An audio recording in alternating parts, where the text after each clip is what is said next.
Om Shanti. Good morning बाबा। Good morning बाबा। आज तारीख है 30/8/2021। प्रातः मुरली। ओम शांति। बाप दादा मधुबन। आज बाबा कहते हैं, मीठे बच्चे, तुम्हें अभी रूहानी कारोबार करनी है। मीठे बच्चे, तुम्हें अभी रूहानी कारोबार करनी है। रूह समझकर हर कर्म करने से आत्मा निर्विकारी बनती जाती है। आज का प्रश्न है, स्वर्ग का वर्षा लेने और स्वर्ग में ऊंच पद पाने का आधार क्या है? उत्तर है, ब्रह्मा कुमार कुमारी बने तो स्वर्ग का वर्षा मिल जाएगा, परंतु ऊंच पद का आधार है पढ़ाई। अगर बाप का बनकर अच्छी रीत पढ़ाई पढ़ते रहें, पूरा पवित्र बने तो राजाई पद मिलता है। कोई पूरा पढ़ते नहीं, कर्म बंधन है, पूरा पवित्र नहीं बने और शरीर छूट गया तो प्रजा में भी साधारण पद पा लेंगे। ओम शांति। ओम शांति। आज बाबा कहते हैं, रूहानी बच्चों को रूहानी बाप समझा रहे हैं, यहाँ रूहानी कारोबार है। बाकी सारी दुनिया में जिस्मानी कारोबार है। वास्तव में कारोबार चलती है रूहों के। आत्मा ही इस शरीर द्वारा पढ़ती है, चलती है, पढ़ती है, चलती है, विकर्म करती है। इसलिए पतित आत्मा पाप आत्मा कहा जाता है। आत्मा ही सब कुछ करती है। इस समय सब मनुष्य देह अभिमानी हैं। मैं आत्मा हूँ। समझने बदले समझते हैं, समझने बदले समझते हैं, समझने वाले समझते हैं मैं फलाना हूँ, यह व्यापार करता हूँ, यह फलाने कामी क्रोधी है। शरीर का ही नाम लेते हैं। इसको कहा जाता है देह अभिमानी दुनिया, उतरती कला की दुनिया। सतयुग में ऐसे नहीं होता, वहाँ देही अभिमानी होते हैं। तुमको देही अभिमानी बनाया जाता है। अपने को आत्मा निश्चय करो, मैं आत्मा यह शरीर रूपी चोला धारण कर पाठ बजाती हूँ। वह एक्टर भी भिन्न भिन्न कपड़ा बदल कर पाठ बजाते हैं। बाप कहते हैं, तुम आत्माएं पहले शांति धाम में थीं, तुम्हारा घर है शांति धाम। जैसे वह हद का नाटक होता है, यह फिर है बेहद का नाटक। सभी आत्माएं परम धाम से आकर शरीर धारण कर पाठ बजाती हैं। आत्माओं का असल घर है परम धाम। उन एक्टर्स का तो घर यहाँ ही होता है, तुम यहाँ ही होता है। सिर्फ ड्रेस बदली कर आकर पाठ बजाते हैं। तो बाप बैठ समझाते हैं, तुम आत्माएं हो। बाप तो बच्चे बच्चे ही कहेंगे, सन्यासी बच्चे बच्चे नहीं कहेंगे। बाप कहते हैं, मैं पतित पावन तुम सभी आत्माओं का बाप हूँ, जिसको तुम गॉड फादर कहते हो। गॉड फादर तो निराकार है। ब्रह्मा विष्णु शंकर को भी गॉड फादर नहीं कहेंगे, वो तो देवताएं हैं, उनमें भी आत्मा है, परंतु उनको कहते हैं ब्रह्मा देवता नमः, विष्णु देवता नमः, विष्णु देवताएं नमः। देवताएं क्या करते हैं यह किसको पता नहीं है। बाप भी आकर समझाते हैं, तुम कैसे ड्रामा प्लान अनुसार पाठ बजाते हो। दुनिया एक ही है, ऐसे नहीं कोई नीचे पाताल व ऊपर में दुनिया है। दुनिया एक ही है, जिसका चक्र फिरता रहता है। लोग तो कह देते हैं मून में प्लाट लेंगे। बाप समझाते हैं, बच्चे कितने इंसॉल्वेंट बन पड़े हैं। भारतवासियों के लिए ही कहते हैं, तुम कितने साहूकार समझदार थे। इन लक्ष्मी नारायण का सारे विश्व पर राज था, जिसको कोई लूट ना सके। वहाँ कोई पार्टीशन आदि नहीं होती। यहाँ तो कितनी पार्टीशन है, आपस में टुकड़े टुकड़े पर लड़ते रहते हैं।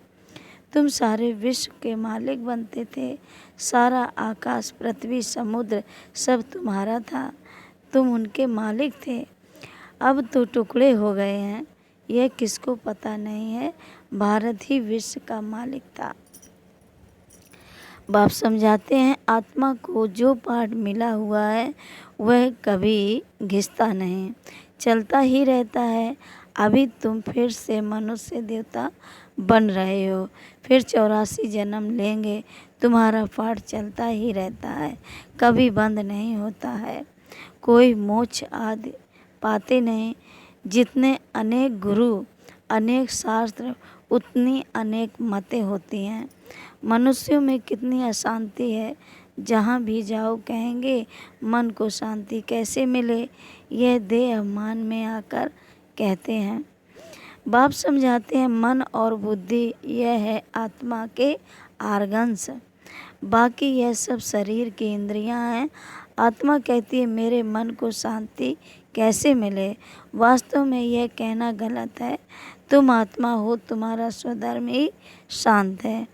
तुम ऐसे कहो मुझ आत्मा को शांति कैसे मिलेगी, इसमें कर्म तो करना ही है। यह बातें बाप ही बैठ समझाते हैं। दुनिया में यह ज्ञान किसको नहीं। वहाँ है भक्ति मार्ग, उनको ज्ञान का पता नहीं है। ज्ञान तो एक बाप ही देते हैं। बाप खुद कहते हैं, मैं कल्प के संगम युग पर आता हूँ। कलयुग के अंत में सभी पतित हैं। यह है रावण राज। रावण को जलाते भी भारतवासी ही हैं। बाप पतित पावन का जन्म भी यहाँ है, तो रावण का जन्म भी यहाँ है। रावण जो सबको पतित बनाते हैं, इसलिए उनको जलाते हैं। यह बातें किसकी बुद्धि में नहीं है। अब भारत में कृष्ण जयंती मनाते हैं, कृष्ण की लीला भजन आदि करते हैं। अब बाप कहते हैं वास्तव में कृष्ण लीला कुछ है ही नहीं। कृष्ण ने क्या किया कहते हैं, कंसपुरी में जन्म लिया। अब कंस तो डेविल को कहा जाता है। सतयुग में डेविल कहाँ से आए, दुख देने वाले। तुम जानते हो कृष्ण की आत्मा जो सतयुग में थी वह अपने 84 जन्म भोग इस समय पति से पावन बन रही है, अपना पद फिर से ले रही है। वैसे ही तुम कृष्णपुरी में रहने वाले थे, 84 जन्म ले अब फिर अपना पद ले रहे हो। जयंती मनानी है वास्तव में शिव बाबा की। जो शिव बाबा हमको हेल से, नर्क से स्वर्ग में ले जाते हैं, उनकी कोई लीला है नहीं।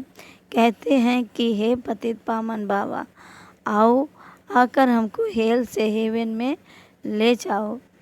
आप हमारे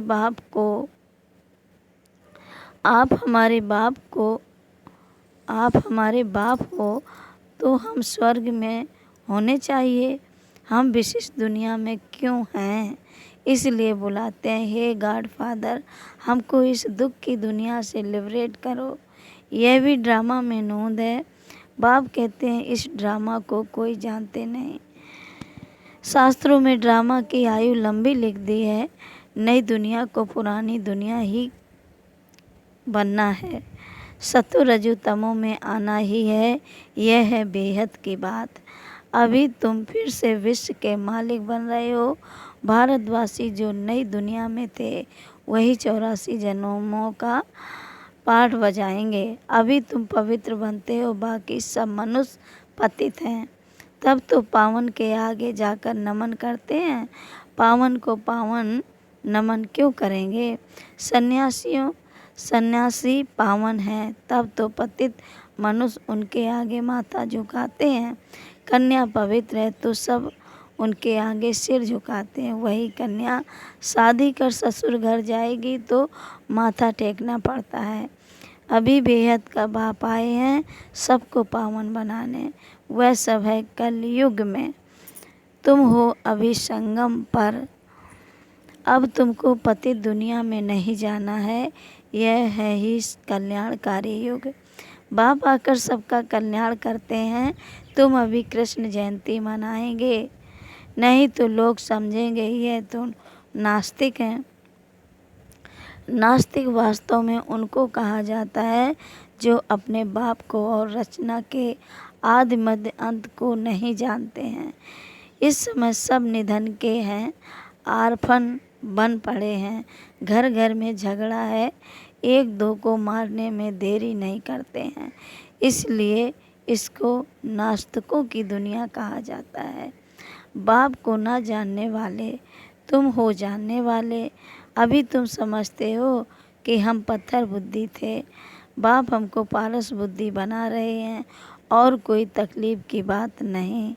बाप सिर्फ कहते हैं 1 घंटा पढ़ो, अपने को आत्मा समझ मुझ बाप को याद करो। शरीर को याद करेंगे तो लौकिक संबंधों की याद आएगी, देही अभिमानी रहेंगे। शरीर को